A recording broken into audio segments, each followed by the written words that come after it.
Hybrid निजाम लाने वाले बड़े किरदार, जुर्म कत्ल से बड़ा, माफ करना कौम के साथ नाइंसाफी होगी। नवाज शरीफ इंतखाबी बयानिया बनाने की कोशिश या हकीकी अज़ाइम। हसन निसार साहब, इस बयान का मकसद आपके ख्याल में क्या है? एक माजी भी है, वो पहले भी कुछ काविशें कर चुके, वो मैंने अभी बताया और अगर कहीं कोई कामयाबी मिली तो उसकी वजह भी सामने रखी है। ये अब बयान देने का मकसद, आप इसे किस तरह से रेट करेंगे और कहां रखेंगे इस बयान को?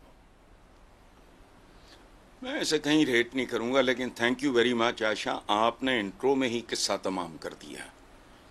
बेसिकली अब इस सवाल की गुंजाइश नहीं रह गई, इंट्रो में जो कुछ आपने कह दिया है काफ़ी है। अच्छा, मैं लोगों से सुना है, कुछ लोगों से, कि मियाँ साहब बड़े मुखाली हैं, बड़ी कॉमेडी शॉमेडी करते हैं। अच्छा, कमाल की है बात कि खुद बदतरीन, सफाक तरीन और एहसान फरामोश तरीन डिक्टेटर की सियासी औलाद है, और कमाल इससे बड़ा ये कि उसकी मौत के बाद तक ये जलसों में सरेआम कहते रहे कि मैं ज़ियाउल हक का अधूरा मिशन पूरा करूंगा।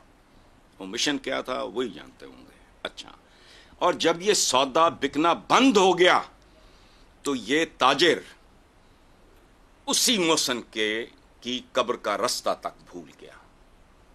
इसे कोई झुटला सकता है? अच्छा, और आज कितनी ढिठाई से हाइब्रिड निजाम लाने वालों को कातिलों से बड़े मुजरिम करार दे रहे हैं, तो इनसे को पूछे कि सुनियो, पहले खुद नु पेश करो।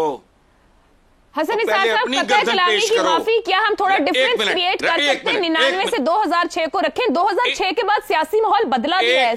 एक सुन ले ना, जी सुन ले जी।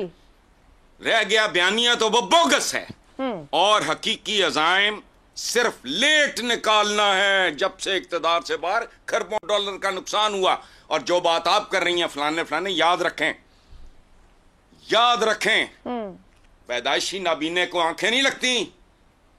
हमारे सियाने कहा करते थे कि आदतां सिरा नाल जांदी हैं। किस चीज की पैदावार है ये? खत्म। इतना बड़ा डेमोक्रेट कौन करता है ये? इतनी ढिठाई, इतनी बेशर्मी से इतने साल, उसकी मौत तक, उसके बाद तक। खुदा का खौफ करें आप कि फलां सन का क्या है, पैदाशी अंधा है फलां सन। ये वो मुल्क है जहां कोड़ी ब्यूटी पार्लर खोल के बैठ जाते हैं,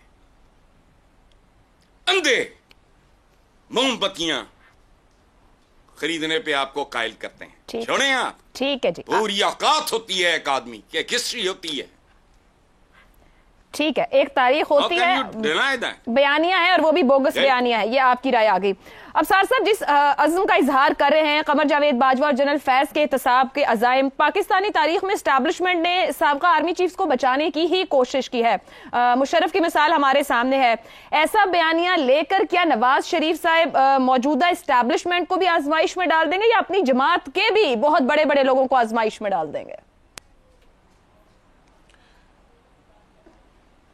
कॉन्ट्रडिक्शन का उर्दू क्या होता है?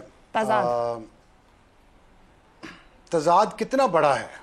तजाद देखें आप कि तजाद कितना बड़ा है कि सियासतदानों की बात आती है तो हम अपने पुराने बुजुर्गों का मुहावरा याद करवाते हैं कि आदत सैर लेके जानिया ने, लेकिन इस्टेब्लिशमेंट ने जितने मर्जी गुनाह किए हो, जो मर्जी ईंट से ईंट पिजा दी हो, इस मुल्क की तबाह कर दिया हो, अमेरिका को अड्डे दे दिए हों, पाकिस्तानी उठा के बेच दिए हों, मुल्क तोड़ दिया हो, उसमें हम कहते हैं इस्टेब्लिशमेंट को आजमाइश में क्यों डाला जाएगा अगर हम उनके ऊपर कानून नाफिज करने की बात करेंगे? ये तजाद क्या है? आई एम सॉरी, मैं पानी पी लूं, मैं जज्बाती नहीं होना चाहता इस बात पे। आप पानी पी लें पहले। तजाद क्या है कि नहीं, ठहर दे ना, पानी बाद में पी लूंगा। मैं आता सैर मैं तो ये कह भी नहीं सकता, मैं तो ये कह भी नहीं सकता, मेरी जुबान जल जाएगी, मेरा दिल खुद ब खुद धड़कना बंद कर जाएगा अगर मैं कहूं कि जर्नैलों की आदतें भी सर लेके जाएंगी। मैं ये कह भी नहीं सकता, क्योंकि ये होना ही नहीं, कभी ये हो ही नहीं सकता। ये तो सर तो सियासतदानों के जाते हैं, सिविलियंस के जाते हैं, जाने भी चाहिए।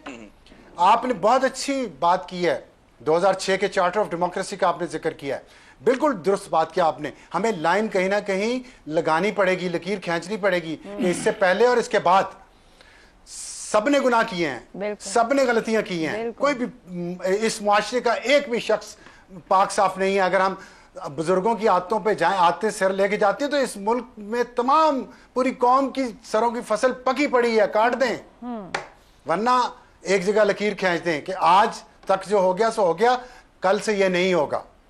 ये फैसला हमें करना पड़ेगा, एक क्लास के लिए नहीं, सबके लिए।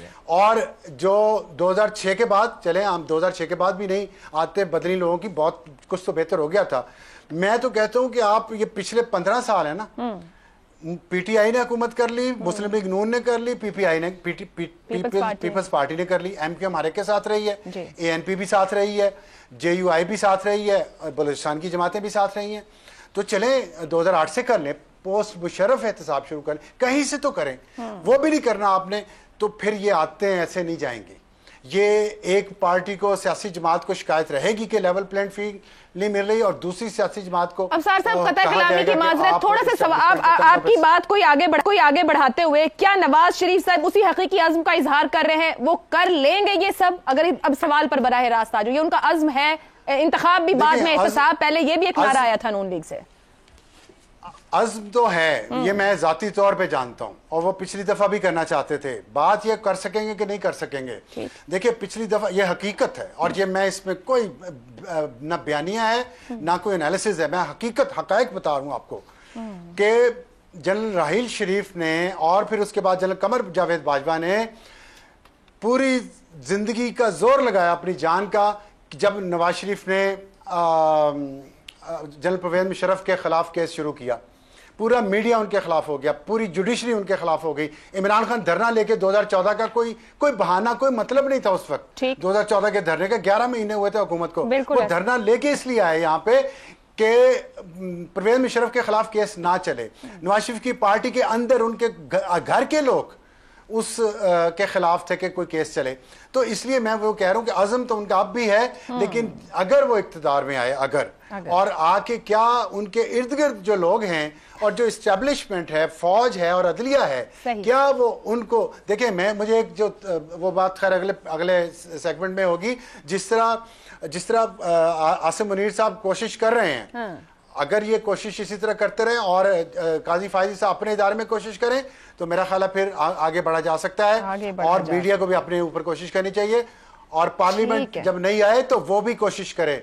ठीक है, रे ऑफ होप की बात कर रहे हैं, मुख्तलिफ इदारों की बात करते हुए। शहजाद साहब, बात को थोड़ा और आगे बढ़ाते हैं, घर के लोगों की बात हुई, 16 माह की शहबाज हुकूमत की कारकर्दगी और अवाम के माशी मसाइल एक जानिब, दूसरी तरफ साबिक जर्नैलों और जजेस के एहतसाब की बात है। वोटर अपने माशी हुकूक देखेगा या अशराफिया की ये जो सेटलमेंट है, स्कोर सेटलमेंट, इस पे तवज्जो देगा? अच्छा देखिए, ये बिल्कुल बात आपकी सही है कि जो लीडरशिप आती है उसको अपने मकसद, उसका मकसद क्या आने का, वो क्यों आती है, किस लिए इलेक्ट होके आते हैं। जब इलेक्ट होके बन जाते हैं, वज़ीर आज़म बन जाते हैं, वज़रा बन जाते हैं, तो क्या मकसद हासिल है? स्कोर्स को सेटल करना चाहते हैं। हमसे तो देखिए, हम यहाँ आपस में डिस्कोर्स में अपने स्कोर सेटल करते हैं ना।